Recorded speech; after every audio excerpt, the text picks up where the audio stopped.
Fala pessoal, tudo bem? Estamos hoje aqui com o terceiro episódio do Comunicando Cast. Fala pessoal, tudo bem com vocês? Hoje a gente está aqui com a presença ilustre do Coronel Urzeda. Muito obrigado, Coronel, por estar aqui com a gente hoje. Prazer recebê-lo aqui. Matheus? Então, Coronel, prazer estar te recebendo aqui também. Vamos começar com a primeira pergunta, né, gente? Quem é Coronel Urzeda? Para quem não conhece, se apresente, Coronel.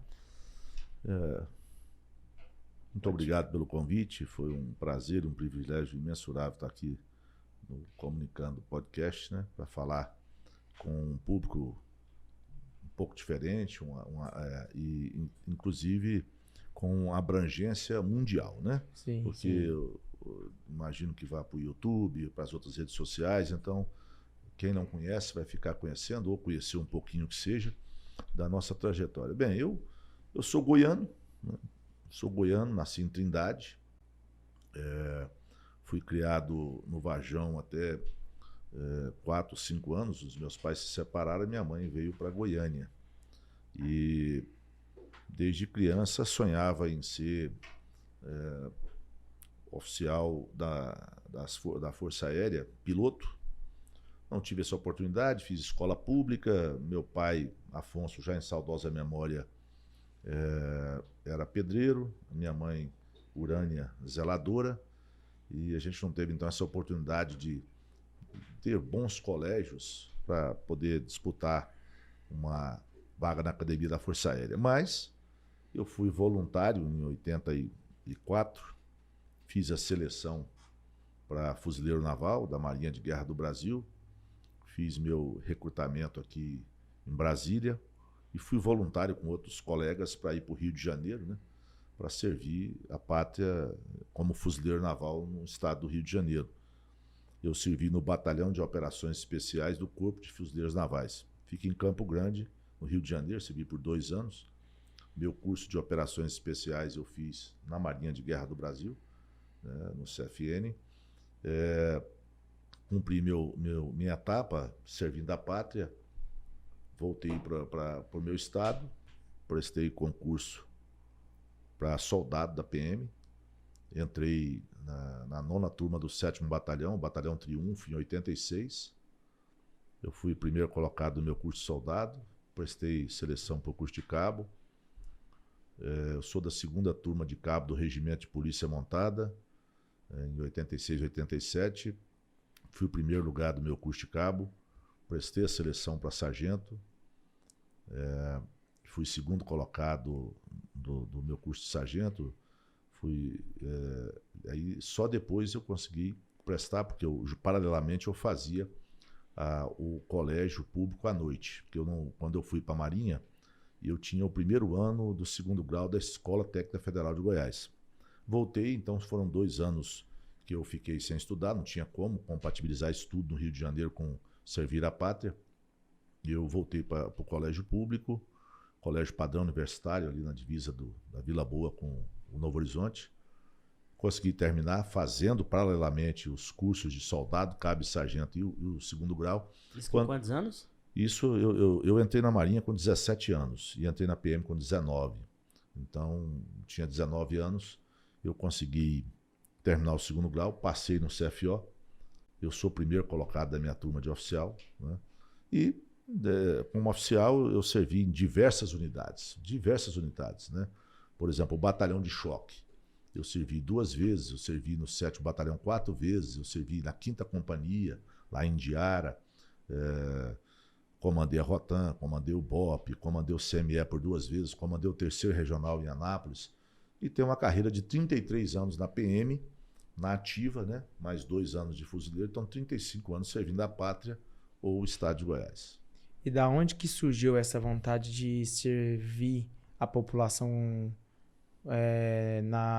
no setor de segurança pública? Olha, como eu disse, o meu sonho era ser piloto da aeronáutica. Uhum. Eu não consegui esse sonho, mas eu fui soldado fuzileiro naval. Quando voltei, eu tenho um tio que inclusive faleceu recente, o tio Newton, irmão do meu pai. Ele era soldado da PM. E ele me incentivou a fazer o concurso. Falou, você está saindo, porque eu saí, eu dei baixa em novembro de 85 e entrei na polícia em março de 86. Então, praticamente fiquei alguns meses ali como civil apenas, né? Eu era militar e passei a ser policial militar. Meu time incentivou, né?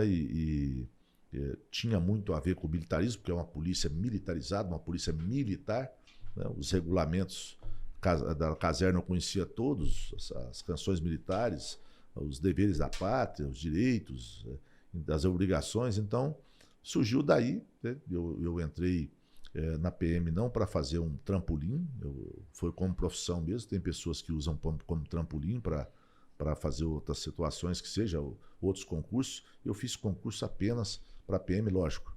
Fiz para praça, fui soldado, cabo, sargento, depois fiz para oficial. E entrei na PM para ser soldado e Deus me permitiu chegar ao posto máximo da Polícia Militar, que é o posto de coronel, na ativa. Uau. E, Coronel Urzeda, qual foi a sua grande dificuldade na carreira policial? Olha, eu acho que a maior dificuldade foi aquela, por exemplo, de alguns colegas já possuírem um segundo grau. Quando eu entrei na PM, era primeiro grau, né? Hoje é curso superior. Hoje, para a pessoa entrar como aluno soldado, é o curso superior. Naquela época era primeiro grau. Então, a maior dificuldade minha foi conciliar, né? Eu tinha um sonho, então já que eu entrei na PM, eu tinha um sonho de ser coronel, e para ser coronel tinha que passar no CFO, mas eu não tinha segundo grau. Como eu disse para vocês, eu tinha um primeiro ano do segundo grau. E eu consegui conciliar o curso de soldado, o curso de cabo e o curso de sargento durante 2 anos com o colégio, né, o segundo e o terceiro ano do segundo grau naquela época, para poder, né, ter o direito de prestar, porque naquela época era para prestar para o CFO, o curso de formação de oficiais, era quem tinha segundo grau. Hoje é diferente. Hoje tem que ser bacharel em Direito. Não é nem curso superior, é bacharel em Direito. Então, essa foi uma grande dificuldade, né, conciliar. E as outras grandes dificuldades foram da questão de adaptação, né? A minha carreira foi uma carreira para chegar ao oficialato rápida em termos. Eu não entrei como paisano, entrei como praça, mas mesmo assim foi rápida. Então, você adaptar aquela situação, tinha sido soldado fuzileiro, então fui 2 vezes soldado, portanto, mas rápido a gente percebeu, né, que tinha uma liderança, ou seja, existem líderes que são impostos, ou líderes que treinam para ser líderes, e tem pessoas que são líderes naturalmente, né? Eu, modéstia à parte, Deus me deu o dom de liderar, então para mim foi facilidade, não assim no começo, mas depois ficou tranquilo de coordenar, comandar, estar à frente de homens bravos que são os policiais militares de Goiás. Mas em ação policial, teve uma ação policial que o senhor pode relatar pra gente que teve alguma dificuldade? Toda operação policial, toda ocorrência policial, todo BO que o pessoal fala aí, né, está nos assistindo, o boletim de ocorrência, tem sua especificidade, sua dificuldade, toda, sem exceção. Nós já fomos em ocorrências e já vimos ocorrências que, pelo fato, assim, era um grau de dificuldade enorme. Não foi, e às vezes, ocorrência que a gente fala de, desculpe a expressão, chulezenta, qualquer uma, essas corriqueiras aí, e que deu problema, que deu zica. Mas não existe ocorrência pior não existe, para nós, policiais, do que a ocorrência que envolve morte de colega. Então você chega, por exemplo, na ocorrência e ela teve um início, você chega para um desfecho dela, ou você chega para apoiar, ou você chega para compor aquele efetivo, e ali, anteriormente, ou durante a ação que você está nele, um policial é alvejado, ou um acidente de viatura, um deslocamento, capota a viatura, como já aconteceu. Então, assim, e você perde um colega. Então, não desmerecendo outras, fica bem claro, mas estou falando para a gente que mexe no nosso íntimo, a ocorrência envolvendo um colega. Eu, particularmente, estou falando de mim agora, eu sempre odiei, ocorrência envolvendo violência sexual contra criança. Sempre. Eu odiava. Fiz, mas assim, dava... O carnal vinha pro sangue, né? Quando você via uma criança de 2 anos estuprada por um vagabundo, por um safado, um pilantra, né, um pedófilo, que alguns vagabundos, piores do que eles, os defendem como vítimas da sociedade ou como doentes. Lógico que existe doença, fica bem claro. Mas isso aí quem vai confirmar é o médico, o psiquiatra, não a gente, né? Eu nunca gostei de atender a ocorrência que envolvesse também estupro ou violência, não é só estupro, contra a criança. Teve uma vez que eu era comissário voluntário de menores aqui, ainda chamava juizado de menores em Goiânia, e nós fomos numa ocorrência de madrugada que o pai tinha dado uma taca numa criança de 1 ano e 8 meses porque ele estava chorando, e ele simplesmente quebrou as 2 pernas, os 2 braços, e estava com um traumatismo crânioencefálico, um TCE na cabeça. Então aquilo ali revolta a gente. Outra revolta é estupro, né, de criança. De estupro também de idoso, estupro de vulnerável, né, de PNE, por exemplo. Isso aí nos revolta. Mas qualquer ocorrência policial, por menor que ela seja, qualquer operação policial, por menor que ela seja, é um ponto de dificuldade, você vai ter dificuldade. Por isso que você treina. É por isso que você se prepara. Não é para que você chegar, é trivial, não. É para que você tenha controle emocional e também a questão de experiência para você poder lidar com qualquer tipo de ocorrência policial. 2 pontos. O primeiro foi quando você falou sobre as provas, né? Eu lembro que quando eu estava com 19 anos, eu não lembro se foi a SPSEG ou se foi a ESA, mas eu lembro que eu fui fazer a prova e era só ensino médio, né? E eu tive muita dificuldade de fazer aquela prova. E olha que eu estudei muito para aquela prova, só que não é fácil. E tinha muitas pessoas que vinham até mim e falavam, é fácil, é fácil. E eu digo, não é fácil.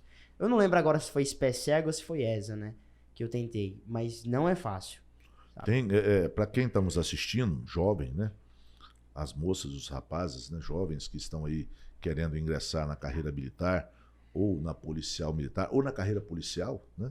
Então, Exército, Marinha Aeronáutica, Polícia Militar, ou as outras polícias, né? Rodoviária Federal, Penal, Técnico Científica, Bombeiro Militar, se prepare, porque são concursos concorridíssimos. Eu já vi aqui na PM de Goiás concurso que dá 300 por vaga, 300.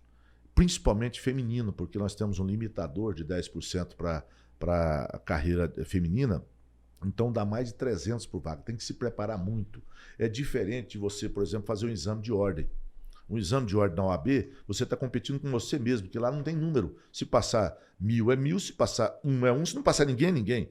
No concurso, não. Você está concorrendo com outras pessoas, e às vezes 300 pela sua vaga.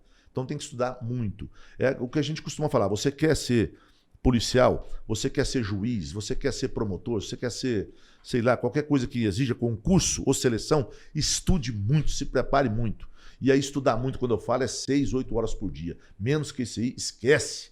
E tem gente que estuda 12 horas por dia. Aí você imagina. E tem pessoas que, mesmo estudando, não tem condição de ter aquele suporte de só estudar. Ou seja, ele tem que trabalhar. Aí você imagina o tanto que é duro, né? O cara, às vezes, sair de busão aí, 4h30, 5 horas da manhã, chegar em casa 8 horas da noite, no outro dia começa tudo de novo e ele tem que se preparar, estudar ali naquele momento. Vai dormir 2, 3 horas da manhã, dorme 3 horas por dia, 4 horas por dia. Sábado e domingo, quando ele está de folga, né, esquece de cinema, esquece de futebol, né? E vai dedicar. É dessa forma. Eu vejo que toda tem que se pagar. Toda carreira profissional, eu tem acho, que ela se tem pagar. que ser dedicada. Tem que se... E outra coisa, não é só pública, não. Porque de repente você quer ser um grande engenheiro, você quer ser um grande odontólogo, você quer ser um grande contador, você quer ser um grande empreendedor, mesmo seja um MEI, um grande empreendedor, começa por MEI, né? Começa por MEI. O que vai acontecer? Se prepare, porque o mundo está cheio de gente boa. O mundo está cheio de gente boa. O que você tem que ser? Melhor. Você só bom não basta. Bom, o mundo está cheio. Você tem que ser melhor. Você tem que ser ótimo, excelente, porque senão o mercado vai te colocar no lugar que você deve ficar, na massa, no geral. Para você sobressair, você tem que ser excelente, você tem que ser ótimo. Eu não sei se você vai lembrar, ano passado teve uma jovem, eu sei que é no Nordeste isso, essa jovem, eu lembro que, não sei se foi o SBT que contou a história dela, não sei qual que foi a TV, que ela estava no ensino médio, ela passou para PRF, estava no ensino médio, e ela estudava. Ela pegava os livros do colégio para poder estudar. Ela não estudou em colégio particular nenhum, ela era colégio estadual, e ela foi uma das primeiras colocadas mulheres e passou no concurso.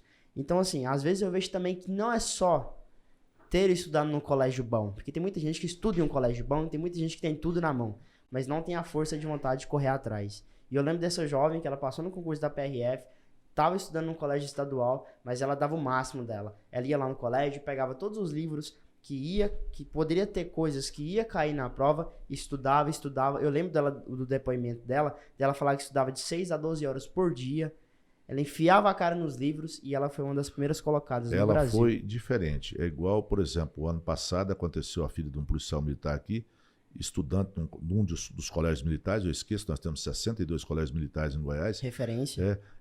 Ela passou em 17 vestibulares de medicina e pôde escolher. Tirou 1000 na redação do Enem. 1000. Então o que acontece? É estudar. Independente do que a vida te dê a oportunidade, né, você tem que fazer da oportunidade sua vida. Se a vida te der a oportunidade, faça da oportunidade sua vida. Então estude, dedique. Não é fácil. Principalmente quando você está numa seleção ou num concurso, você tem que deixar pessoas para trás. Então você tem que entrar focado, né? Tem que estudar mais que os outros, e ali aqueles 2, 3, 4, 5 meses, 6 meses, 1 ano que você vai se dedicar para se preparar para aquela seleção ou aquele concurso, você tem que abrir mão de algumas coisas, mas pode ter certeza que você depois vai colher, né, os louros da vitória quando você for nomeado, empossado, ou quando você passar essa seleção, concurso que você está fazendo. Hoje, muitos policiais que eu conheço não recomendam para outros jovens que sonham com a vida de serviço público seguir essa vida policial. Hoje o senhor recomenda? Qual que é a sua opinião de jovens que querem seguir? Veja bem, eu sou policial militar. Deus me deu tudo que eu tenho através da PM. Né? Eu nunca vou falar mal da PM. Jamais. Nem do bombeiro, nem da Polícia Civil, nem da Polícia Técnica Científica, nem da Polícia Penal, nem da Polícia Rodoviária Federal, nem da Polícia Federal. Agora, veja bem, é isso que você quer? Qualquer profissão é digna. Qualquer profissão é digna. Profissão lícita que eu estou falando. Profissão honesta, lícita. Toda profissão é importante, toda profissão lícita é indispensável. Agora, o que você quer? A diferença, por exemplo, de uma carreira da Polícia Militar é que você vai trabalhar em horários que as pessoas geralmente não trabalham, em turnos grandes, de 24 horas, de um dia inteiro. Você vai ter um treinamento intensivo, você vai ter que ter um curso de formação de soldado, em média, aí, 9 meses, 1 ano. Né? De oficial são 2 anos, na minha época era 3, agora são 2. De sargento, 5 meses, mas para quem já é cabo, de cabo, 2 meses. E você vai ter que fazer cursos, e cursos não somente de curso para a profissão, mas cursos também de especialização, cursos técnicos, táticos. Então, eu recomendo sim, mas para a pessoa que tem a vocação. Mas como descobrir, coronel, se eu tenho vocação? Muita gente entra na PM, aí vê que comprou ingresso para o filme errado, queria assistir Alice no País das Maravilhas, entra num filme do Chuck, o boneco assassino, junto com o Jason, fazendo parte dele ali, e desiste. Tem pessoa que desiste na primeira semana. Tem pessoas que formam e depois desistem. Tem pessoas que usam a Polícia Militar como trampolim, sai prestando concurso para tudo quanto é lugar, então até mesmo para se capacitar, né, para concurso, porque muitas vezes a fundação que está fazendo é aquele interesse em outro lugar. Então toda profissão é lícita. Agora, polícia, alguém tem que ser, cara. Agora, não é uma profissão fácil. É uma profissão que, no nosso juramento, tem uma expressão que diz assim: mesmo com o risco da própria vida, a gente enterra colega e morre em serviço. Não é no boteco, tomando cerveja, não é na festa, não sei o que lá. Acontece isso também, porque nós somos seres humanos, nós não somos escolhidos do ventre da mãe. A gente chega, presta concurso, de onde quer que seja, de Aparecida, de Goiânia, de Caldas Novas, de Senador, do estado, e vem pessoas de outro estado também prestar concurso e passa. Né? Então, não é uma profissão fácil. Eu não estou dizendo que você é tudo bonitinho e tal. O coronel chegou a 33 anos na ativa, é fácil. Não é fácil. A gente enterra colega, Tem colega que vai reformado, ou seja, não pode trabalhar mais porque levou um tiro na coluna, ficou cego, porque quebrou um braço e não teve mais conserto, ou a perna, o que seja, levou um tiro, levou um balaço. Então, assim, é uma profissão que você vai ter que... você não pisa em ovos, né? Como eu costumo dizer é o seguinte, que para tirar leite da vaca tem que se pisar na merda da vaca. E quem pisa na merda da vaca, desculpe a expressão, mas estou sendo bem sincero, é a polícia militar. Por quê? Porque é a polícia ostensiva, é a polícia que faz preservação da ordem pública, é a polícia que primeiro chega, é a polícia que está na rua ostensivamente, fardada, uniformizada. Ela é conhecida pelos seus apressos, pela sua farda, pela sua viatura caracterizada, pela sua sirene, o seu giroflex. Então, você vai enfrentar dificuldades sendo policial militar. Agora, é uma coisa que dignifica, que gratifica. Como é bom resgatar uma vítima de sequestro. Como é bom socorrer uma pessoa, mesmo não sendo bombeiro ou do SAMU, uma pessoa acidentada, dar os primeiros socorros. Como é bom você devolver um celular roubado por um pilantra, vagabundo, safado, ladrão, que não é vítima da sociedade, certo? Como um certo ex-presidiário defende aí. Como é bom, gratificante, falar, tá aqui seu celular, tá aqui a sua televisão que foi furtada, tá aqui seu carro que foi roubado, tá aqui. Como é gratificante. Isso paga. O policial não recebe só salário. O que gratifica ele também, eu não estou dizendo gratificação, que gratifica, são os serviços prestados, o sorriso da vítima, ou da mãe da vítima, ou da tia da vítima, quando você pode ajudar alguma Porque ele está fazendo pessoa. bem pela população. Sim, porque a carreira militar, policial militar em especial, é um sacerdócio. Quem não gosta de servir, não seja servidor público. Se você não gosta de gente, você não gosta de povo, você não gosta de servir, não seja servidor público. O próprio nome diz, servidor, servir, para servir. Porque, principalmente a polícia militar, você vai ver que você vai atender tudo quanto é tipo de pessoa. Pessoa simples, pessoa humilde, pessoa pobre, e pessoas milionárias, bilionárias e tal, que se envolver atividade policial. Por que uma parte da população acha que não valoriza a polícia? A policial militar, qualquer tipo de policial? Cara, isso é cultura. Isso é cultura, infelizmente. O senhor fala que isso é só no Brasil? Ou tem muitos lugares que são assim? Não, tem lugares que são assim, às vezes até piores, mas tem lugares eu vejo o seguinte, eu sempre foco no lugar melhor. Eu nunca comparo, falo assim, mas em tal lugar não... Não, tem que ser para cima. A gente não pode comprar para baixo ou para o lado. Né? Então vamos supor, Estados Unidos, a galera, quando militares descem em aeroportos, são aplaudidos de pé. Uniformizados, vindo das guerras, vindo de algum lugar, de uma missão. Aí o cara fala, por quê? Porque o cidadão está falando com as palmas assim, você foi no meu lugar. Você está defendendo a soberania nacional. Você está representando minha família lá fora. Você está com sangue defendendo a bandeira. E por que não pode ser assim? Nós vivemos uma guerra cotidiana. Os policiais, aí eu não estou falando PM, os policiais, né, as polícias, e eu coloco não somente a polícia militar, a polícia civil, a polícia penal, a polícia técnico-científica, o bombeiro militar, a Polícia Federal, a Polícia Rodoviária Federal, eu coloco as guardas civis também nesse bolo, tá? Eles saem de casa de manhã, uns trabalham uniformizados, outros a paisana, como eu estou aqui, mas todos têm o risco, né? E ele sai para servir a sociedade, né?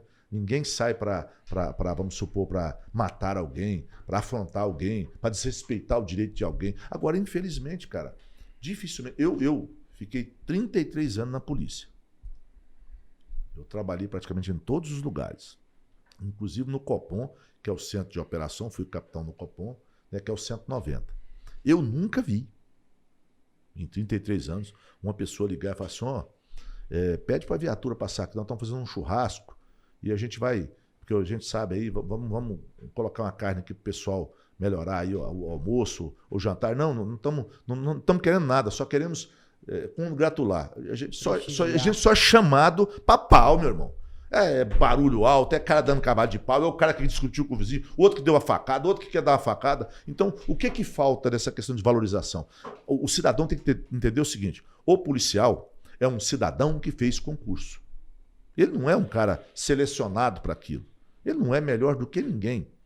Então, eu não estou dizendo para ser aplaudido, porque muitas vezes o que eu faço como policial é obrigação minha, mas é muito bom ser reconhecido. É muito bom ser massageado no ego. Quem não gosta de ser elogiado? Então, estou falando para vocês que em alguns países, quando os militares descem, ou quando o policial vai em algum lugar, ele é aplaudido. Por exemplo, eu fui para Vegas com a minha esposa e eu rodei mesmo, porque eu falo português e até modéstia à parte bem, né? Tem gente que nem português não sabe falar. E eu falo espanhol. Mas no inglês é good morning, né? Sorry, I don't speak English, né? Então, assim, só para você se virar, essas coisas, thank you. E nós fomos no outlet lá e compramos. E aí eu fui ver, eu falei, poxa, e aí tinha em inglês, tinha em espanhol. Eu descobri depois que os militares, inclusive os brasileiros, qualquer lugar do mundo, para falar a verdade, tem 10% de desconto nos outlets nos Estados Unidos. É só você apresentar a carteira. E aí eu perguntei e falou, não, é policeman, né? Então, eles não estão, tem que ser militar. Como nós somos policiais militares, né?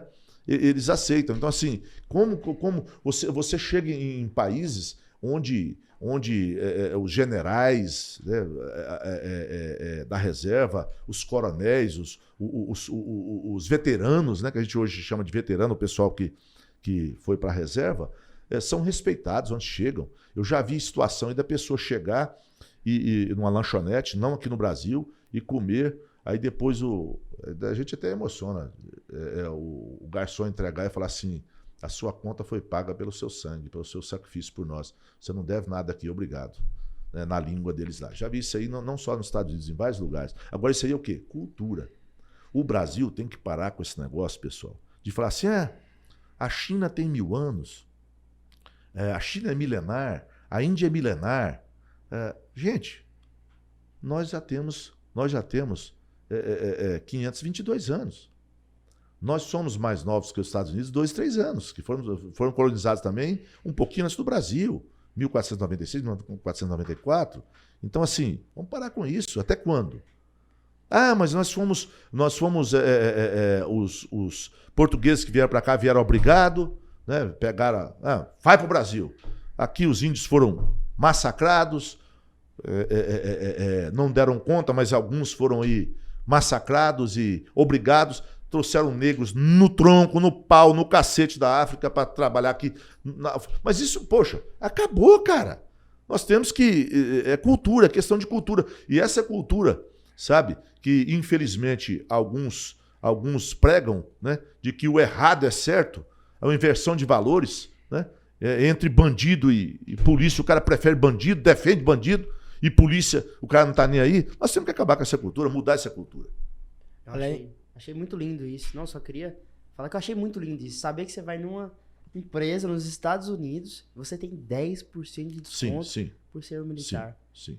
Se você apresentar a carteira no outlet de policial militar ou militar, então pessoal do Exército, da Marinha, da Aeronáutica, mesmo sendo da reserva, a pessoa vai ver e você isso vai ter os 10%. Militar americano, tanto qualquer um.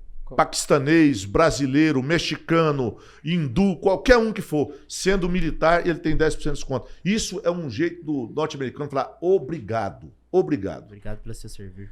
E eu tive uma experiência há uns 6 meses atrás no aeroporto de Congonhas. Eu tava almoçando e no restaurante da frente tinha 3 soldados americanos. E eles estavam almoçando também, eles levantaram, uma mulher bateu neles e um deles chegou até a cair. Aí ela não falou mais nada, pegou os trem dela e saiu correndo. É o nível da cultura que hoje a gente tá, né, no Brasil. De não valorizar qualquer tipo nem de pessoa. Tem coisa... Antes de um soldado é uma pessoa. Sim. Eu falei para você, é um ser humano, é um cidadão, né, que prestou concurso. Né?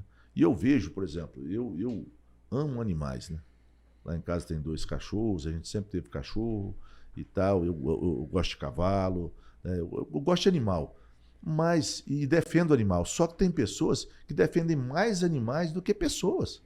Aí tá preocupado que o gatinho lá não tá bem, mas a pessoa passando fome na rua e ele vira as costas, como se fosse, ou senão bate numa pessoa aí, é normal, bate num cachorro, todo mundo quer revoltar e matar a pessoa, não sei o que lá e tal. Pô, então, assim, o ser humano precisa mais, né? Precisa de ser mais humano, E o senhor estava falando em questão de cultura. Hoje, qual que é a cultura que o Coronel Urzeda defende? Depende do quê? Do que você está falando? Todos os sentidos. Olha, eu sou conservador, sou evangélico, né? Sou patriota. Eu, quando fui aluno das escolas maternais lá no Novo Horizonte, quando criança, quarta-feira tinha que cantar o hino nacional e hastear o pavilhão, a bandeira. Hoje, você coloca uma bandeira na sua casa, você é criticado. A bandeira é o símbolo máximo da pátria, do Brasil. Tem pessoas que queimam a bandeira, que rasgam a bandeira. Você vai em outros países, agora não vou citar, você vê a bandeira fixada em tudo quanto é lugar lá, o pessoal tem orgulho. Você vai em países que são países colonizadores, né? Tirando a Inglaterra, mas você vai em Portugal, na França, na Espanha, né? Na Holanda, na Itália, o pessoal é bairrista, eles falam a língua deles. Você vai na Espanha, por exemplo, se você falar McDonald's, eles não te dão moral, é McDonald's, é ler como escreve. Aqui é uma americanização, o pessoal fica arrumando coisa aí e tal. Bicho, nós falamos português. E, inclusive, se você for ver lá, é o português que veio de Portugal, mas totalmente diferente. Nós somos os únicos que falamos dessa forma aqui, porque nas outras colônias que foram portuguesas e em Portugal a língua é diferente, é mais puxada, tem outros. Não é questão de regionalismo, né? Somos um país monstruoso, temos quase 9 milhões de quilômetros quadrados, temos aí 9 mil quilômetros de praia, 13 mil de fronteira seca, né? E falamos a mesma língua num país monstruoso, 210 milhões de habitantes, numa língua difícil, porque quem fala vários idiomas fala que o português é dificílimo. Sim. Né? Então, assim, a gente tem que se dedicar mais, sabe? Amar mais esse país aqui. Então, hoje, se você pega, você vê nessas fazendas e o pessoal pondo bandeira, já direcionam a Bolsonaro.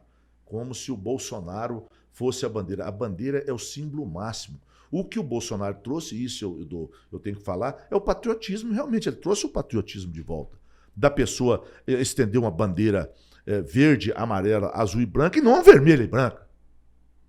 Correto? Então, assim, nós temos que ser mais bairristas. Não é não conhecer outros países, né? Eu nunca pensei em mudar do Brasil, por exemplo, né? E nós temos dificuldades imensas aqui.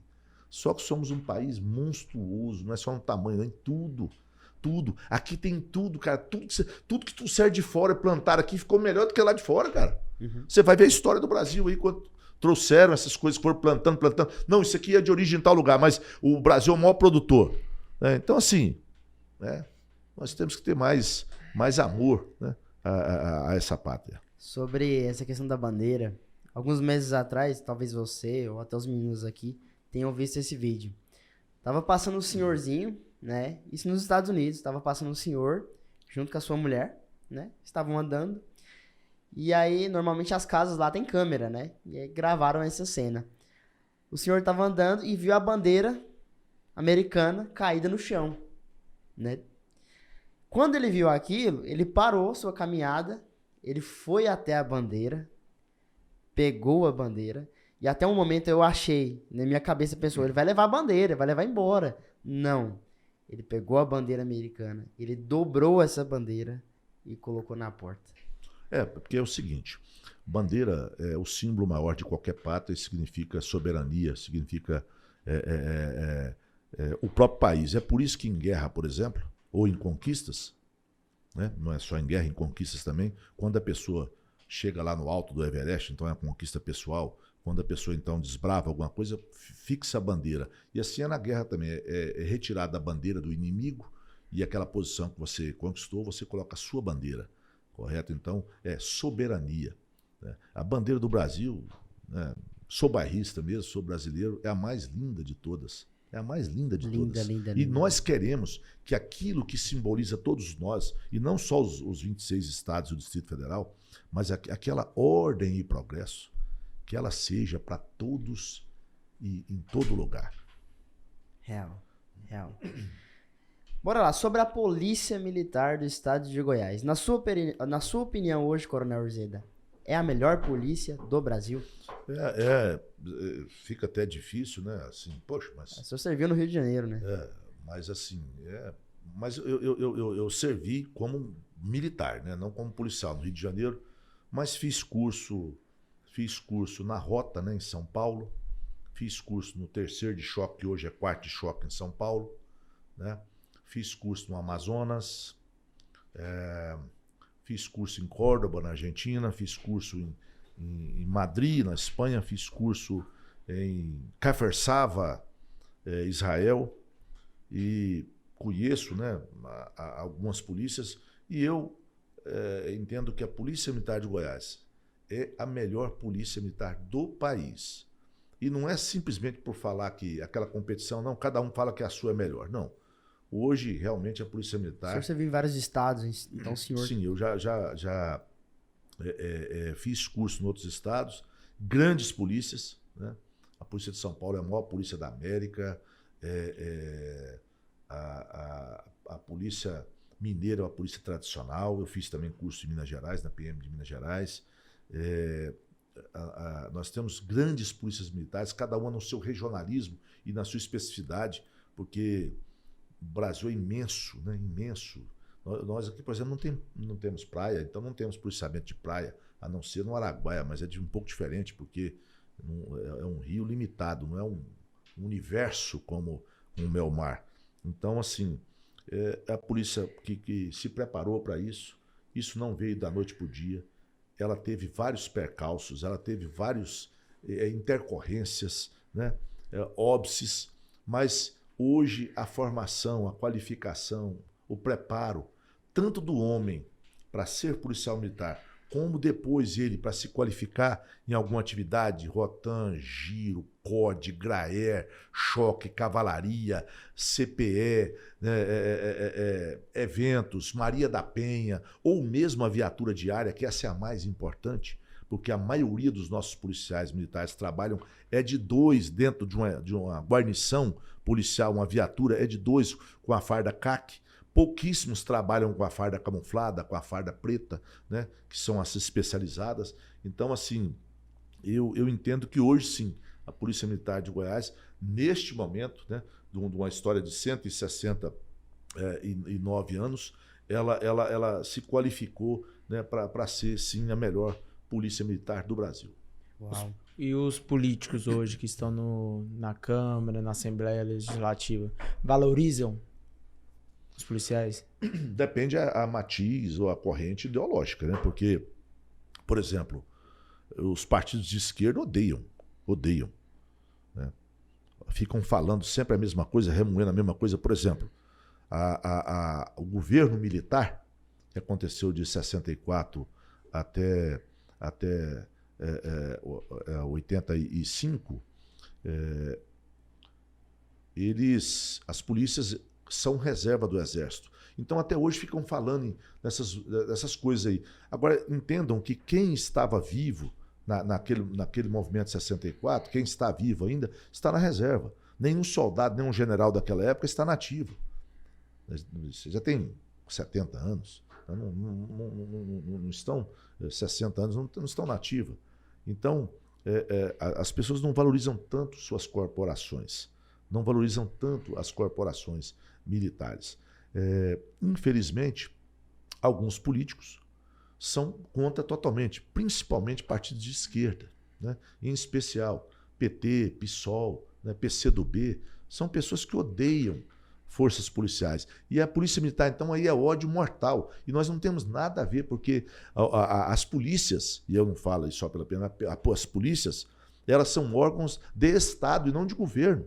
Até porque presidentes, em caso de polícias nacionais, e governadores, em caso de polícias estaduais, eles são transitórios. As polícias são perenes. A polícia do Rio de Janeiro, por exemplo, era de 1808, ela veio com Dom João. Então ela veio de Portugal de 1808, é a polícia mais antiga que tem, né? Do Brasil, é lógico. Então, assim, nós precisamos melhorar essa situação. Então, nem sempre são representados. Agora, existem muitas pessoas que são políticos, não são policiais, ou seja, não vêm das forças policiais e defendem as polícias, auxiliam as polícias, ajudam na legislação e tal. Não são só os policiais que ajudam na questão das conquistas. Até porque vocês sabem que para se fazer uma lei ou na Câmara, ou na Assembleia, ou no Congresso, necessita de maioria, não é? Eu quero fazer uma lei, eu mesmo faço uma lei por si. Né? Então, eu preciso de compor. Então, realmente, e muitas vezes, fica bem claro, eu sou justo no que eu falo, e muitas vezes esses partidos de esquerda também compõem para ajudar, não são sempre. Mas, via de regra, odeiam forças policiais. Uhum. Falando aqui um pouco mais sobre a polícia do estado de Goiás, agora sobre mim, eu lembro que ainda existe o ProErd, correto? Existe? Existe o ProErd. Existe. Só que no meu tempo, além do ProErd, eu vim de colégio estadual, tinha a Polícia Mirim, né? Tinha o Bombeiro Mirim e a Polícia Mirim. Eu não sei se a Polícia Mirim ainda existe. Existe Polícia Mirim, existe Bombeiro Mirim. São projetos específicos, não existe em todo lugar. Tem em todos os municípios do estado? Não. Existe, por exemplo, um específico que eu sei, porque eu também cultivei quando estive lá em Trindade, eu fui comandante do 22º Batalhão, e lá tinha Polícia Mirim e tem até hoje. Né? Então, e assim como existe Bombeiro Mirim. Sim, lá na região do Floresta, Curitiba ali, eu acho que o senhor deve conhecer, eu sou daquela região. Lá no bairro Floresta tinha Polícia Mirim. Eu lembro que ainda no tempo era o... Lá era o 13º Batalhão, 13º depois virou Batalhão Florestal, isso. E aí no tempo era o Emanuel, né? Hoje ele tá na Rotan.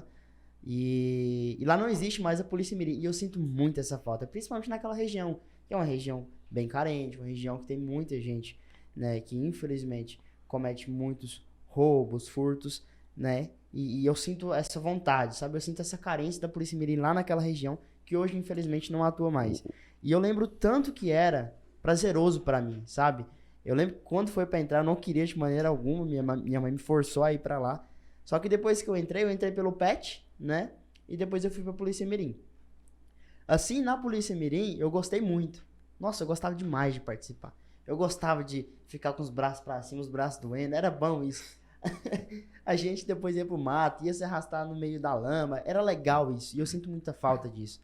E eu vejo a juventude de hoje, né? A juventude de hoje quer ficar só atrás do celular, atrás do computador, de frente da TV, né? Hoje, infelizmente, a tela, ela tá acabando não só com a juventude, mas com o ser humano em si. Se a gente não saber usar da maneira certa, da maneira correta.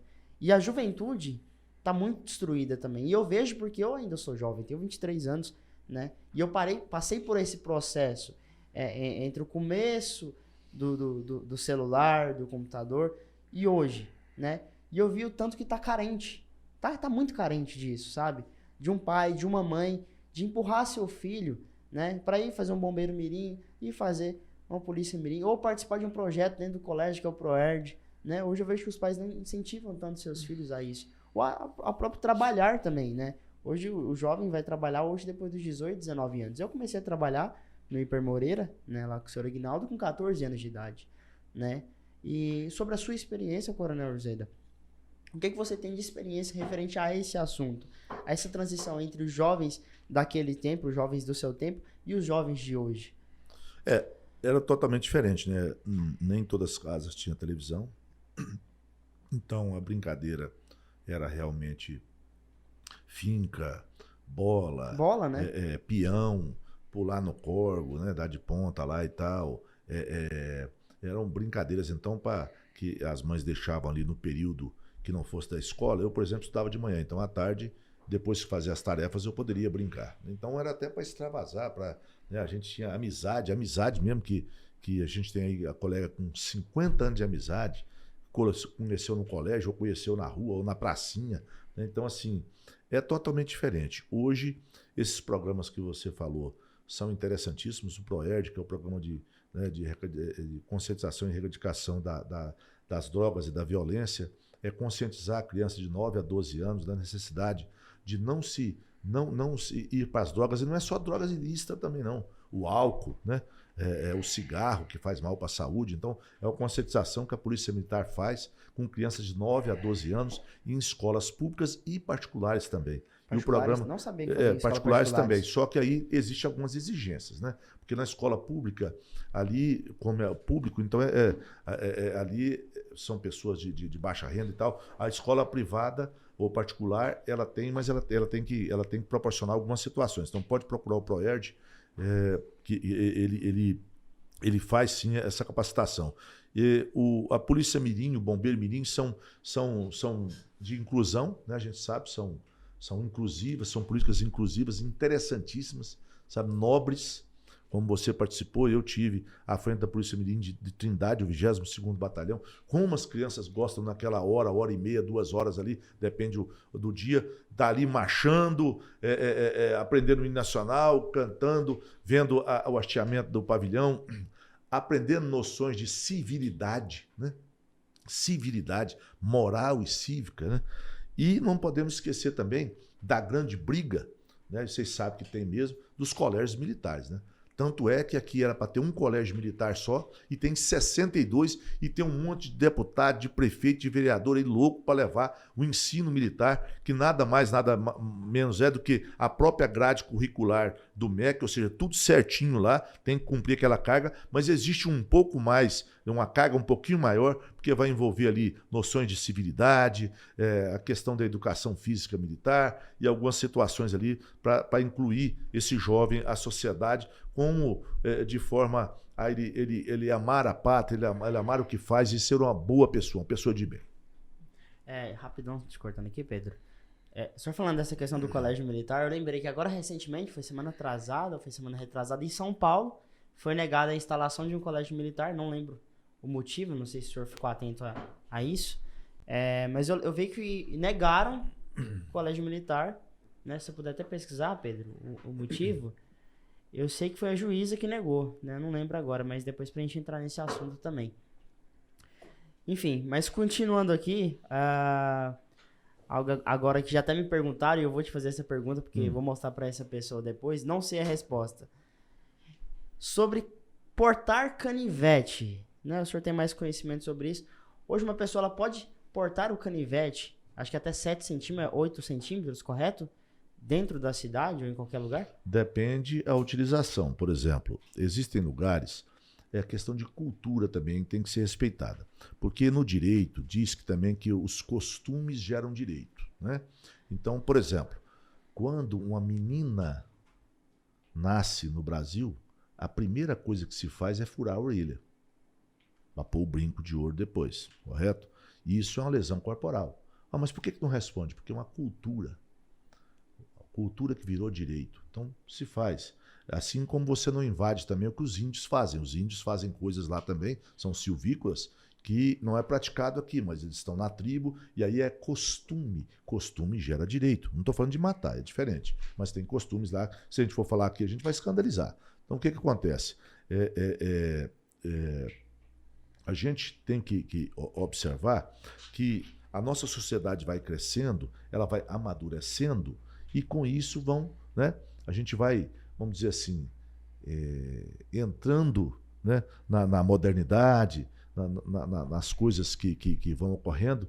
Então, na questão de, por exemplo, você vai num lugar onde tem muitas pessoas mais velhas. Você vai num município, não vou citar nome, mas, ou num distrito, num lugarejo, num povoado, que o pessoal come e fuma, por exemplo, masca fumo. Masca fumo, né? Ele vai precisar de um canivetinho ali para cortar, para mascar.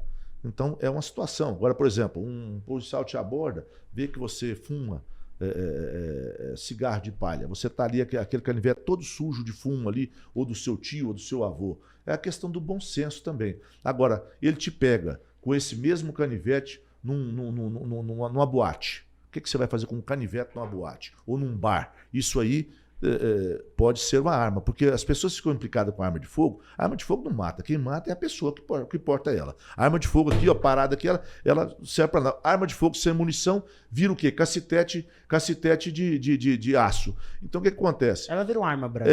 Então a arma branca ela pode se tornar arma letal, um tijolo pode tornar arma letal, um murro, depende de quantas vezes for na fonte, pode tornar-se como arma letal. Então, depende a sua utilidade. O cara sabe que você é chacareiro.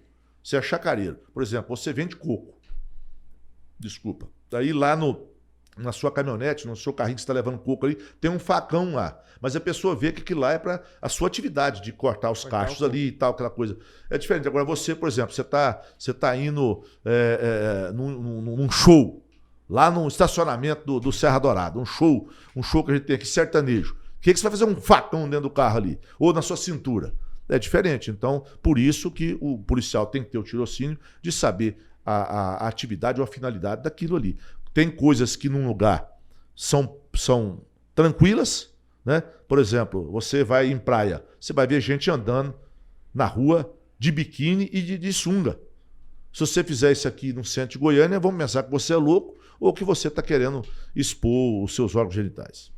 Correto. E já pegando essa deixa, vamos entrar num assunto que dá pouca confusão hoje no Brasil. Porte e posse de arma. O senhor acredita que o porte e a posse de arma de fogo pode trazer mais violência? Vamos lá. Lembrando que essa semana, né, saiu uma notícia que o Brasil agora tem a maior quantidade de posse de armas já registradas, né? Só abrindo uma dúvida.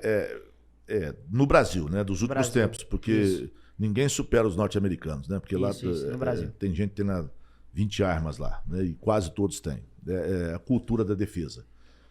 Vamos lá. O presidente Bolsonaro, uma das bandeiras de campanha dele foi a questão de a liberdade individual de defesa. Então, eu sou obrigado a ter arma de fogo, a comprar arma de fogo? Não. Mas tenho liberdade para fazê-lo.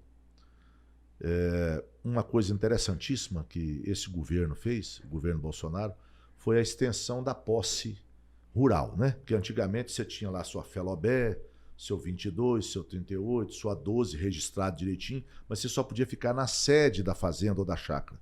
Hoje, a extensão da posse dentro da unidade lá, então dentro dos 20 mil metros quadrados, dentro dos 10 alqueires, dentro dos 1000 alqueires, você pode estar ali porque você está defendendo o que é seu.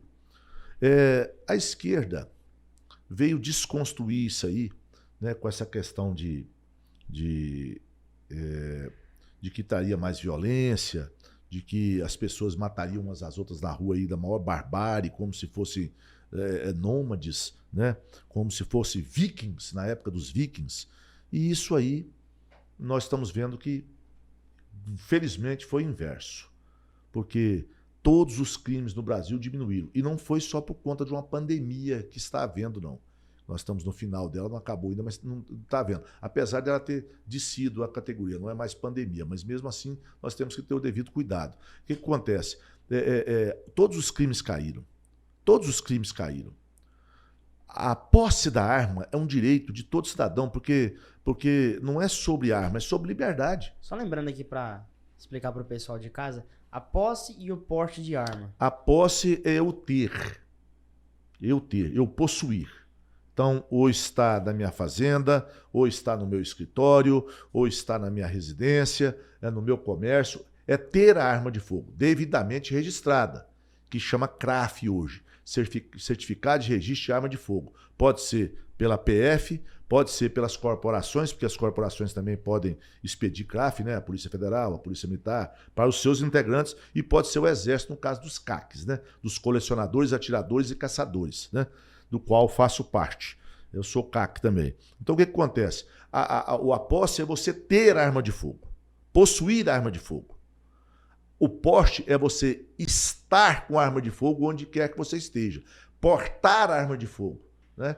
Eu, por exemplo, estou com porte de arma. Eu estou armado aqui no podcast. Então está aqui devidamente guardado, sem ostensividade, sem ninguém. A gente chama de porte velado, não é para mostrar para ninguém, mas está aqui.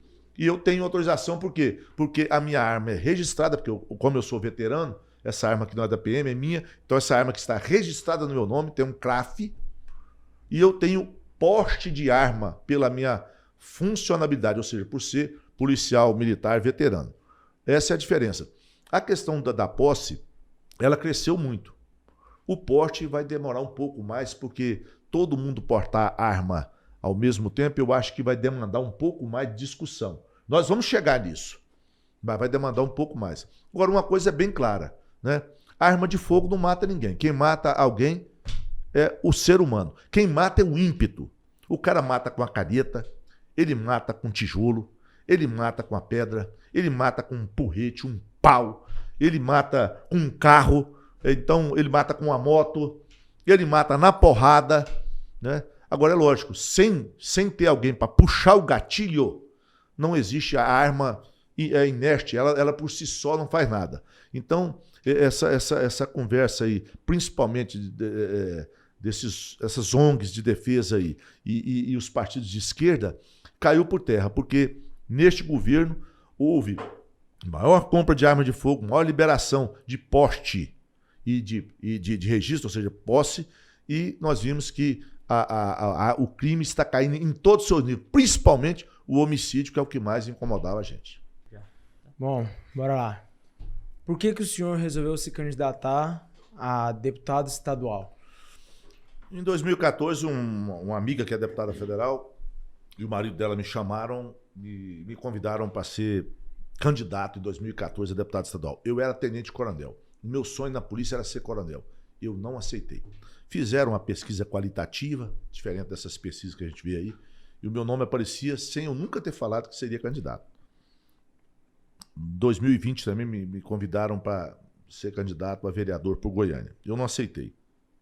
Eu, no começo deste governo, Caiado, eu fui diretor-geral de administração penitenciária.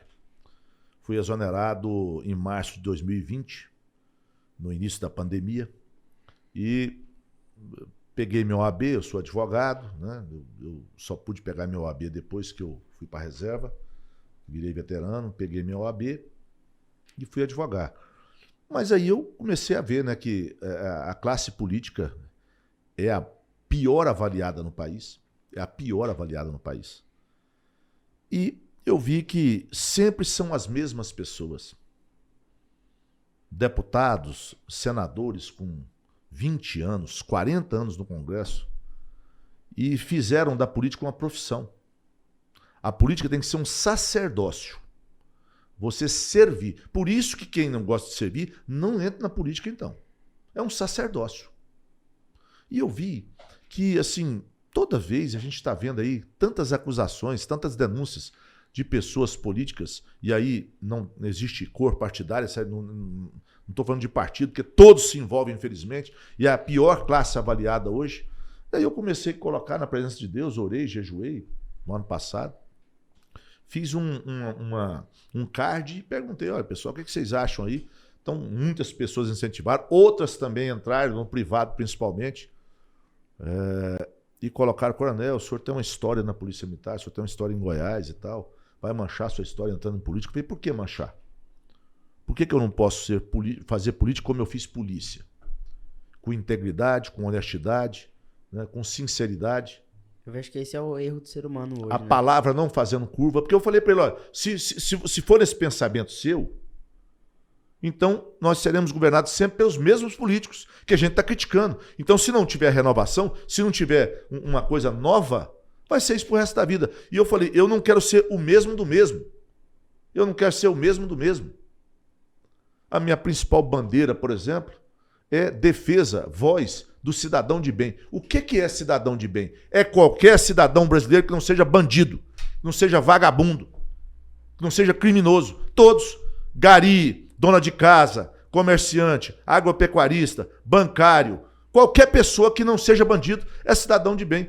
Eu quero ser voz do cidadão de bem no parlamento. Se a população entender que eu mereço representá-los e se Deus permitir que eu seja eleito. Então, Eu nunca tive sonho disso aí, a mosca azul da política nunca tinha me picado, mas de repente foi assim, poxa, é sempre os mesmos, mas não tem uma opção. Não tem uma opção. Sempre fulano, fulana. É os mesmos. E o cara com 8 mandatos, com 9 mandatos consecutivos, com 10, tudo bem, a população elegeu. Tá certo, eu não estou questionando essa situação aqui. Mas o cara virou um político. E política não é profissão, como eu disse, é um sacerdócio. Então eu estou me colocando à disposição para a sociedade ter mais uma opção, né, de uma pessoa que quer fazer política sem negociata, sem maracutaia, sem corrupção, né, mantendo os princípios e valores, dizendo que eu vou entrar na política, mas a política não vai entrar em mim enquanto o pessoal deixar, mas com um período razoável, né? Então, não é ter 10 reeleições, não. Eu não fui nem eleito, fica bem claro, mas assim, enquanto permitir, enquanto deixar, ser um sacerdote e não um político. E caso eleito, o que esperar do Coronel Urzeda? A mesma posição e postura que sempre tiveram e que me conhecem. Posição firme, conduta ilibada, sem me corromper com os deleites do poder e os prazeres que ele proporciona, né? E defender cidadão de bem, porque bandido, vagabundo, nesse país aqui, é o que mais tem representatividade. Por incrível que pareça, bandido aqui tem muitos que representam eles, muitos. Em todos os poderes. Em todos os poderes. Não estou falando de um poder só, não. Em todos os poderes. Em toda a faixa da sociedade. Eu vou representar cidadão de bem. Então, eu não posso pedir voto porque eu não sou candidato, sou pré-candidato, mas quando for candidato, não vota em mim pensando que eu vou defender bandido. Muito pelo contrário. Eu quero bandido que se lasque. Correto? Quero que bandido se lasque. Bandido bom é bandido preso. É bandido nas grades, fora da sociedade. E esses dias atrás eu falei isso com o Pedro, né?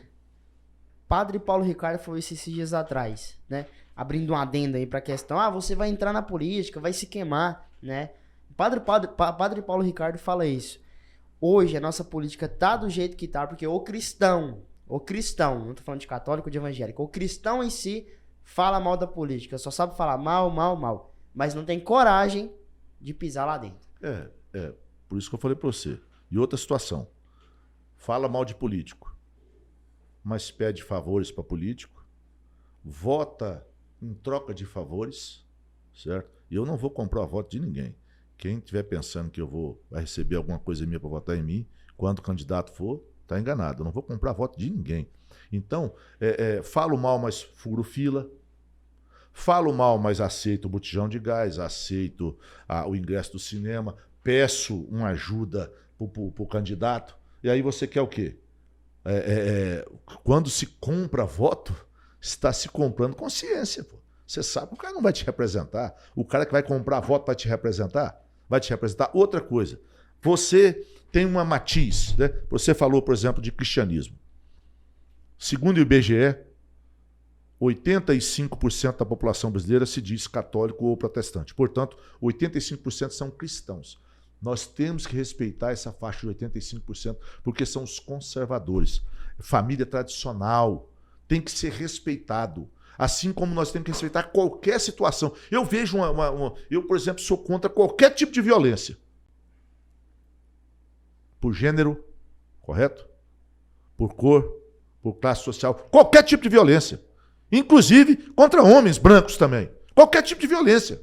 Qualquer tipo de violência. Nós temos que combater. Não é começar a criar castas. Então, a gente vê essas situações, a pessoa reclama de político, fala mal de político, mas ela que primeiro, que elege. Tudo bem, eu sei que para presidente, governadores, senadores da República e prefeitos são majoritários, ou seja, quem tem mais voto, leva. As eleições para deputado federal, deputado estadual ou distrital, no caso de Brasília, e vereadores, são eleições que usa-se a proporcionalidade, ou seja, o coeficiente eleitoral. Então, nem sempre o mais votado leva. Por quê? Porque tem que se atingir aquele número mínimo para levar alguém.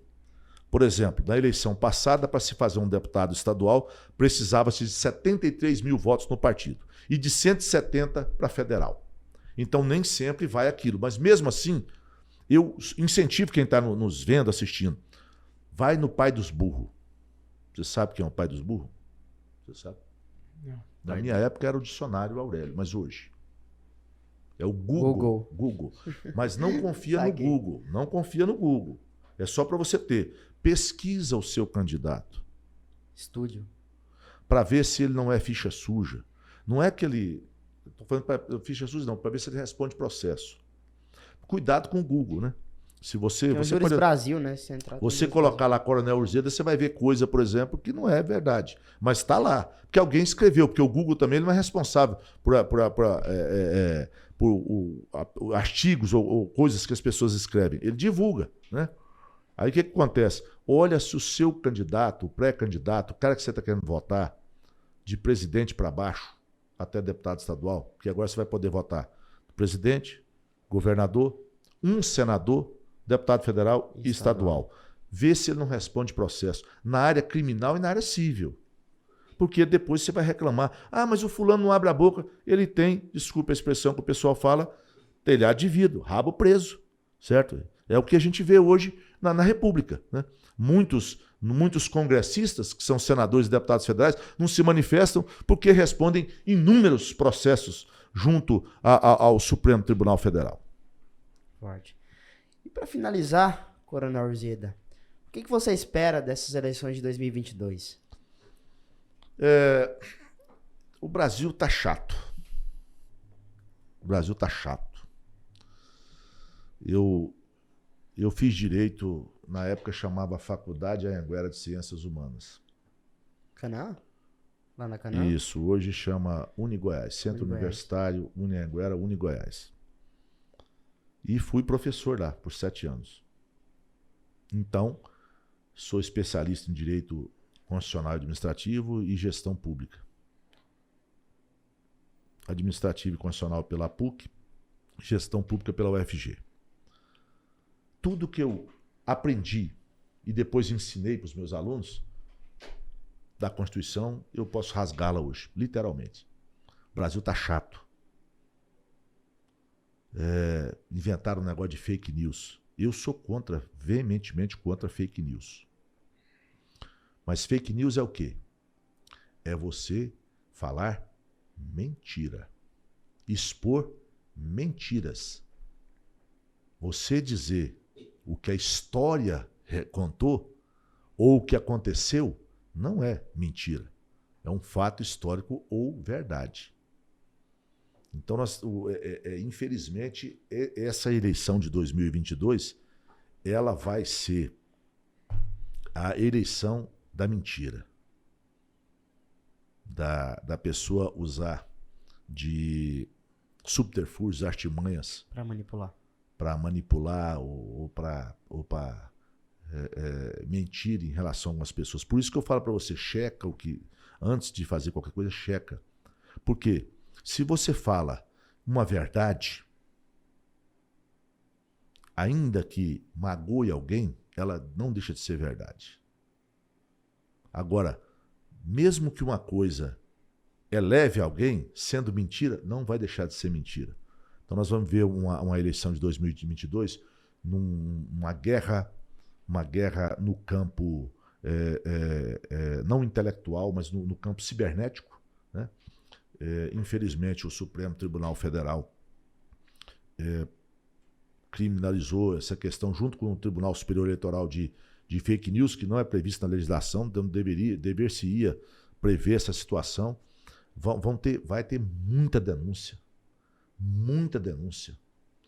contra candidatos, contra pessoas, contra partidos, e nós temos que ficar atentos, não deixar levar pelo canto da sereia. E você acha que essas denúncias vão partir mais para o lado conservador ou mais para o lado esquerdista? Todos os lados.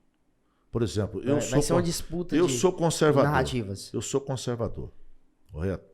Eu trabalhei de graça, e votei de graça em Jair Bolsonaro. Vou fazer isso de novo. Por quê? Ele é excepcional? Não. é porque eu entendo que a plataforma dele e os princípios e valores que ele defende são os mesmos meus. Eu sou cegamente apoiador de Bolsonaro? Não. Não sou. Cegamente, não. Cegamente, só Jesus. Nascido de mulher, só Jesus Cristo é perfeito. Só ele não tem defeito. O presidente fala e toma algumas atitudes que eu não concordo, mas eu respeito. Não deixo de respeitar em momento nenhum.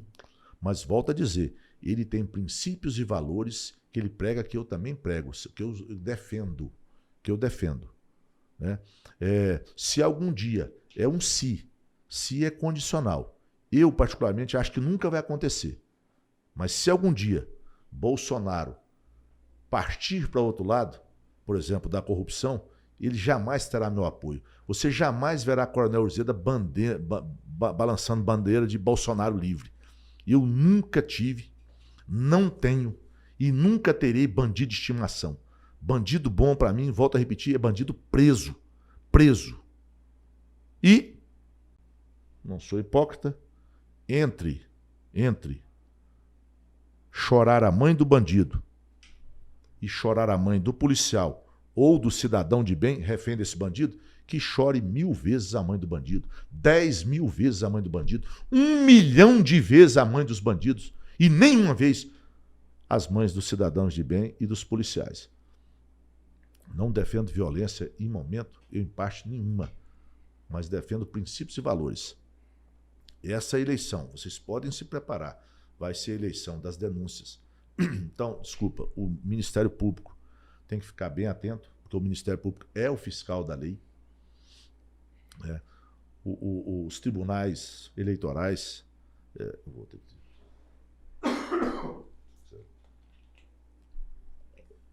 Pode pegar do começo, se eu quiser. Depois o 10 faz o corte.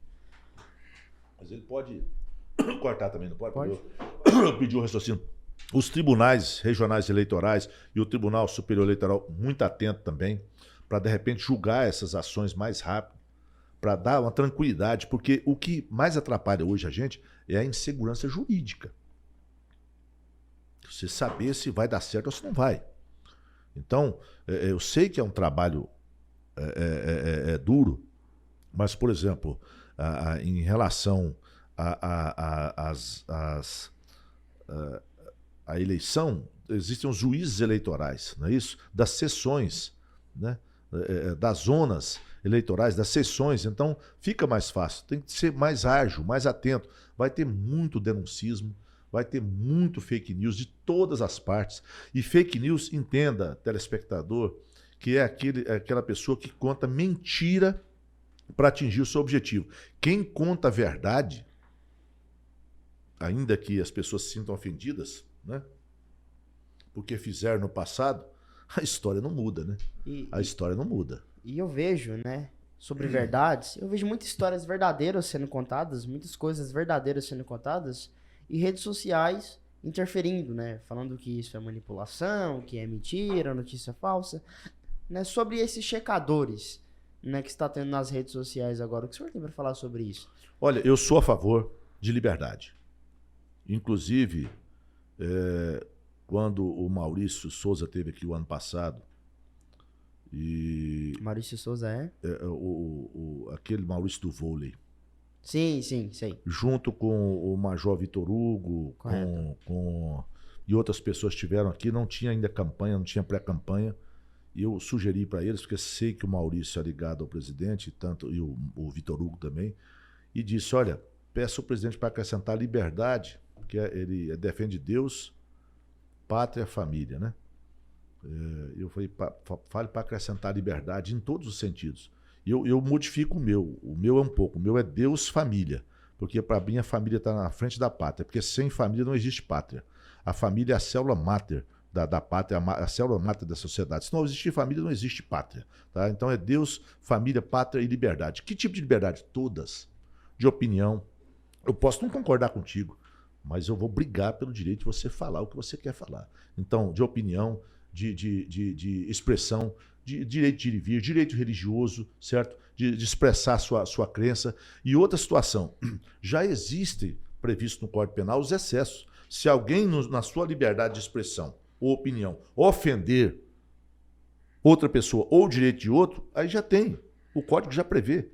Mas essas questões de... Os meus amigos, de vez em quando, é uma checada tabajara. Não é da época de vocês, mas existiram as organizações Tabajara, seu Creyson. Então, não é da época de vocês, mas é o Caceta e Planeta. Então, assim, as organizações Tabajara, você não sabe nem de onde que é isso, que cheque é esse aí. Aí, de repente, os cara falam que não é, e você, foi checado por não sei o que. Checado o quê, rapaz?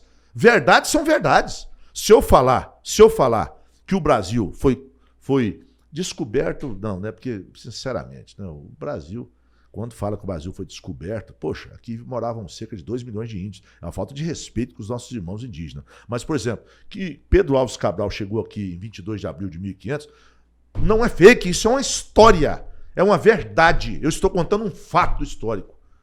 Né? Se você falar de Petrolão, isso é verdade. Mensalão é verdade. De pessoas que destruíram empresas públicas, estatais como a Petrobras, isso é verdade, nós estamos sentindo na pele agora esse negócio dos roubos e desvio que foi feito aí há anos e muitos anos. Isso não é mentira. Dizer que tem um candidato, a pré-candidato a presidente da República aí, que foi condenado, é ex-presidiário, e o pessoal fica mentindo que ele foi absolvido, não foi. O processo dele saiu, foi anulado o processo, não as provas. Saiu da Justiça do Paraná, foi para Brasília, mas como ele tem mais de 70 anos de idade, conta pela metade o prazo prescricional. E prescrição, gente, é ineficiência da Justiça. É porque ela não deu conta naquele período de julgar, processar e transitar em julgado a sentença. Então, isso não é mentira. Você falar que tem um pré-candidato a presidente aí, que foi preso, que ficou preso, e agora falando que é inocente. Uma coisa é ser inocente, a outra é ser prescrito o processo, por questão de ineficiência da justiça. Eu não estou falando de juiz, falando da justiça, é um poder, envolve tantos. O cara foi condenado em 3 instâncias. Né? Então, isso não é mentira. Agora, você falar de repente um fato, fulano foi visto em tal lugar e ele não estava lá, isso é fake. Ou se você montar alguma coisa, inventar alguma situação. Mas se preparem, porque infelizmente essa eleição, o que a gente chama muito de guerra irregular. Porque guerra é aquela questão de que é o lado A contra o lado B, e quem tiver mais força ou mais estratégia vai ganhar. Agora existe a guerra irregular, que é aquilo que é feito debaixo dos panos, nos bastidores. Então, assim, é muita informação que vão trazer para nós, e eu queria que você que está nos assistindo, vendo, né, ouvindo, né, você preste atenção, cheque, faça a sua checagem mesmo, não vai só por esses institutos, essas coisas não. Assim como eu falei, vai votar, quer votar em alguém? Daqui uns dias, a partir do dia 15 de agosto, nós vamos ter candidatos. Até lá é pré-candidato. A partir do dia 15 de agosto, nós vamos ter candidatos, inclusive com o número do partido. A primeira coisa que a pessoa pergunta, Coronel, qual é o seu número? Não tenho. Numeração é para candidato, pré-candidato é só para ser conhecido, é para expor de que a pretensão de ser candidato. Porque você tem que passar numa convenção de partido, no meu caso do Avante, você tem que passar numa convenção de partido, registrar, para depois você ter uma numeração, a partir de 15 de agosto você vai ser candidato até dia 2 de outubro, que é o dia do primeiro turno, ou seja, os senadores, os deputados federais e estaduais já são definidos no primeiro turno. Segundo turno só há para presidente e governador, se for o caso. Se alguém tiver 50% mais um no primeiro turno, não tem segundo turno. Então, que todos nós fiquemos atentos e saibamos diferenciar fake news, notícia falsa, essa ninguém concorda, com notícia verdadeira, que muitas vezes a pessoa não quer. Por exemplo, tem uma atriz famosa aí que fez filme pornô, e hoje é uma defensora de criança, mas ela fez filme pornô. Isso não tira, isso é história. Se eu falar que ela foi pedófila, eu não estou sendo... eu não estou falando, não estou dizendo fake news. Eu disse alguma coisa que aconteceu. Que aconteceu. Se você falar assim, o Coronel Urzeda comandou o Rotan. Isso não é fake news, eu comandei a Rotan, eu comandei o BOP, eu comandei o Comando de Missões Especiais, fui o primeiro comandante do Comando de Missões Especiais da PM. Tive esse privilégio de ser o primeiro comandante. E depois... comandei de novo, eu comandei 2 vezes o CME, que é o Comando de Missões que engloba as tropas especializadas. Então, isso não é fake news. Mas se for você falar, por exemplo, eu vou até para descontrair aqui, para não ficar só essa coisa séria. Se você falar assim, o Coronel Urzeda torce pro Vila. Isso é fake news. É fake news. É fake news. Eu É torço fake pro news. Atlético Clube Goianiense. Eu torço pro Atlético Clube Goianiense. Então é fake news. Então você tem que saber disso aí. Vila né? Novense aí, ó. Não, mas outra coisa. Tenho grandes irmãos, eu falei para descontrair, tenho grandes irmãos. Para mim, a torcida do Vila é a mais empolgante que existe. Eu já falei pro Adson, nosso presidente, que a gente tivesse, por exemplo, o gás da torcida do Vila, sabe? O ânimo da torcida do Vila, o Atlético talvez seria um dos maiores do Brasil, e não só do Centro-Oeste como é, certo? Então, eu estou falando assim, só para descontrair um tipo de fake news. Não, eu sou atleticano, eu torço pro Atlético Clube Goianiense, correto? Então, assim, aí você tem que pesquisar. E hoje é fácil, porque a própria justiça usa redes sociais para isso, porque a pessoa publica. Por exemplo, as minhas redes sociais é Coronel Urzeda. Então, Twitter é Coronel Urzeda, Instagram é Coronel Urzeda, Facebook, a página é Coronel Urzeda. Né? Não é perfil, é página. E o que acontece? Lá também você vê o estilo da pessoa, ele está publicando ali o que ele vive. Lógico, tem pessoas que publicam só coisinha boa, ou senão só conto de fadas e tal. Você tem que fazer seu filtro. Hoje o nosso eleitor tem que ser enjoado. Nós somos eleitores. Eu, por exemplo, vocês não são pré-candidatos, não são candidatos, eu sou pré-candidato, serei candidato, mas vocês têm que fazer os filtros de vocês também. Eu faço o meu também. Eu nunca votei em partido, sempre votei em candidato. E se não tem um melhor, eu voto no menos ruim. Eu, particularmente, nunca anulei voto e nunca votei em branco e nunca deixei de votar. Respeito quem faz isso. Mas é democracia, inclusive. Mas vai estar ajudando a eleger os que não prestam. É isso aí. Coronel Urzeda, satisfação em tê-lo aqui. Obrigado, Gabriel, Wellington, né? Magreca também. Valeu. Dedes. Falar um pouco dos patrocinadores, Sobre os bora? patrocinadores, RG Entulhos. Calma aí. RG Aí. Entulhos com a gente. Obrigado, RG. Agora a outra. Bora, Magreca. Rede Pop Center, a melhor rede pop de animal. Obrigado, Rede Pop. Obrigado, gente. Obrigado a você, Coronel. Obrigado, Urzeda. Coronel, pela Caso queira presença. fazer seu merchan. Me apresento, né, como pré-candidato a deputado estadual pelo Avante, uma proposta nova, uma proposta de mudar a maneira de fazer política, com integridade, com honestidade, com caráter, com palavra, né? E peço o apoio desses que estão nos assistindo, né? Eu sei que muita gente está desanimada, muita gente não quer esse ano nem votar, mas eu peço o apoio, né? Observa, procura minhas redes sociais, como eu disse aqui, Coronel Urzeda, ou procura saber sobre mim, né? Sobre a minha família, sobre o estilo de vida que eu vivo, e quem sabe que você não vai estar apoiando. E para encerrar, eu vou deixar uma frase de Martinho Lutero, né? Ele diz o seguinte: a paz, se possível, mas a verdade a qualquer preço. Deus abençoe vocês. Obrigado, Coronel. Obrigado, Coronel.